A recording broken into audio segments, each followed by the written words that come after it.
দ্বিতীয়তে আমি কিন্তু একজন ৩ জন পরবর্তী প্রধানমন্ত্রী হবে এবং ৩ জনের ভিতর থেকে একজন তারকারাজি হবে। একজন মারা গেলে দ্বিতীয়জন তারকারাজি হবে, দ্বিতীয়জন মারা গেলে তৃতীয়জন তারকারাজি হবে। এদের জন্য ভোট হবে না।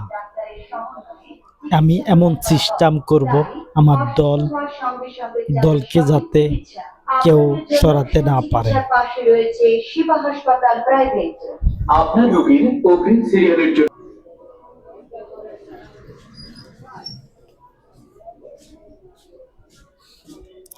আমি কিন্তু তারকারাজিদেরকে বলতেছি তোমরা আমার মৃত্যুর পরও এই সিস্টেমে বানে আসবে,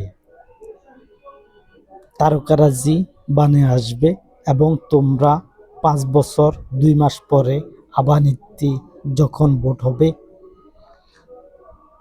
তোমরা একবার গ্যাপ যাবে, দ্বিতীয় তো হতে চাইবে না। তোমরা পরিচালনা করবে যাতে ইসলামকে ক্ষমতা আনা যায়। আমি আমার তারকারাজিগণকে বলতেছি 5 বছর যখন পূর্ণ হবে তখন তোমরা সরবে ক্ষমতা থেকে। তারপরে তোমাদের ক্ষমতা থাকবে না 2 মাস। এই 2 মাসের ভিতরে তোমরা কথাবার্তা বলতে পারবে। পরবর্তী যারা তারকারাজি হবে তাদের সম্পর্কে কথা বলতে পারবে এবং সে বেশি কথা বলবে না, খালি বানিয়ে দিবে এতটুকুই। তো একজন তারকারাজি নিচ থেকে উঠিয়ে আসবে, আর যদি 5 বছর গ্যাপের পরে তোমরা আবার দাঁড়াতে পারবে। যদি তোমরা নিচ থেকে পাশ করিয়ে আসো তাহলে তোমরা আবার তারকারাজি হইতে পারবে, প্রধানমন্ত্রী হইতে পারবে। সিস্টেম মোতাবেক আমি কথা বলছি।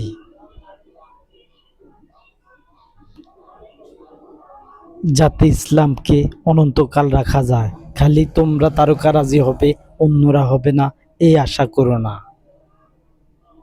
তোমরা তাদেরকে বানিয়ে আনবে, নিজ থেকে বানিয়ে আনবে। আমি যেভাবে ভোটের মাধ্যমে বলবো সেইভাবে কথাবার্তা বলবে তারকারাজিরা। প্রথমবারের পরের বার যারা তারকারাজি হবে আর যারা তারকারাজি আছে তারা যেন প্রত্যেক ইবাদত খানাতে বলতে না। আমি তারকারাজিগণকে বলতেছি যারা ক্ষমতা আছে তাদেরকে বলতেছি যাদেরকে বানিয়ে আনবে তাদের সেইখানে যাবে, যেখানে 3 জন তারকারাজি হইব সেখানে গিয়ে 10 জনকে বাছাই করবে। একজন তারকারাজি 10 জনকে বাছাই করবে এবং এই 10 জনের ভিতর থেকে যাদের যাদের জন্য ভালো হবে, 10 জনের ভিতরে যারা ভালো হবে তাদেরকে সিলেক্ট করবে। প্রতি ইবাদতখানার একজন করে সিলেক্ট করবে তাদেরকে।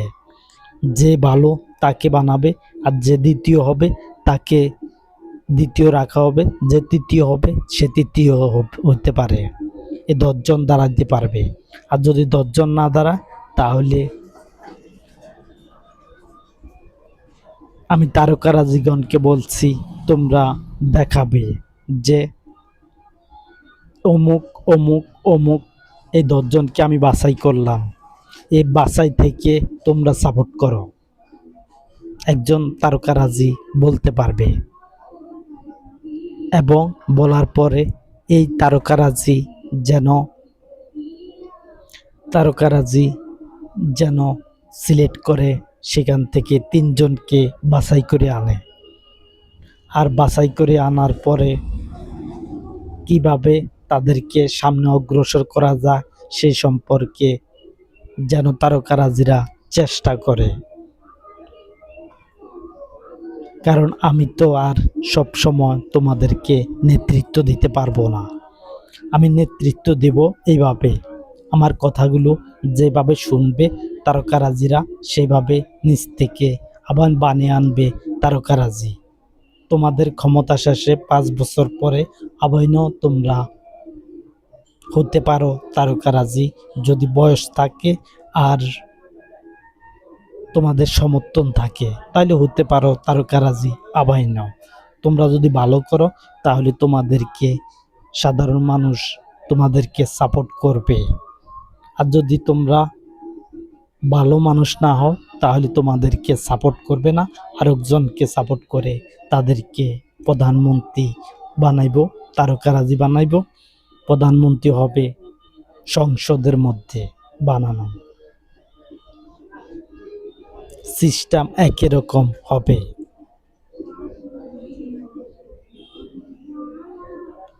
আমি রাজনৈতিক কথা বলছি, রাজনৈতিকবিদ হলাম আমি। কিভাবে নির্বাচন করতে হয় সে সম্পর্কে তোমাদেরকে জানাইলাম, যেন ইসলামকে মানতে পারে। আমি কি গুরুত্বপূর্ণ কথা বললাম এগুলোর মধ্যে যেন আমার তারকারাজিরা শুনে, এবং সাধারণ যারা যারা তারকারাজি হবে তারা যেন শুনে এবং শোনার পরে যাতে বুঝতে পারে যে আমি কেমনভাবে বানাইলাম।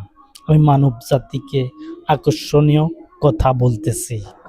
একবার জায়গাত আমি 3বার কথা বলি, এই কারণে বলি যাতে আমার কথা বুঝতে পারে। কারণ আহলি কিতাবের মধ্যে একবার করে বলা আছে কিন্তু সেগুলো বুঝতে পারে না, কথাগুলো বুঝতে পারে না সাধারণ মানুষ। এই কারণে আমি এখানে একবারকার জায়গাত 10বার পর্যন্ত বলি, যাতে আমার কথাগুলো তারা শুনতেও পায়, বুঝতেও পায়। বুঝতে পারলে তাহলে সমাধান হয়ে যাবে। এইভাবে সমাধান হবে এই পৃথিবীর মধ্যে। আমি এর থেকে কাউকে প্রশ্নও করছি না। আমি আমার প্রশ্নের উত্তর দেখ, আমি সেইটাও বলছি না কাউকে। নির্ধারিত সময় আছে আমাকে টিভি সেন্টারে দেখার জন্য, আর আমাকে দেখবে অনন্তকাল। অনন্তকাল দেখা হবে তোমাদের সাথে। যারা প্রধানমন্ত্রী হবে, তারকারাজি হবে, আমি তাদের সাথে আমার সাথে দেখা হবে। আমার সাথে দেখা হবে টিভি সেন্টারে, যেই নামে ডাকা হোক টিভিকে। মোবাইলের মাধ্যমে দেখা যাবে, মোবাইলের মাধ্যমে চ্যানেল আসবে এবং দেখা যাবে যে আমি তোমাদের সম্মুখীন আছি।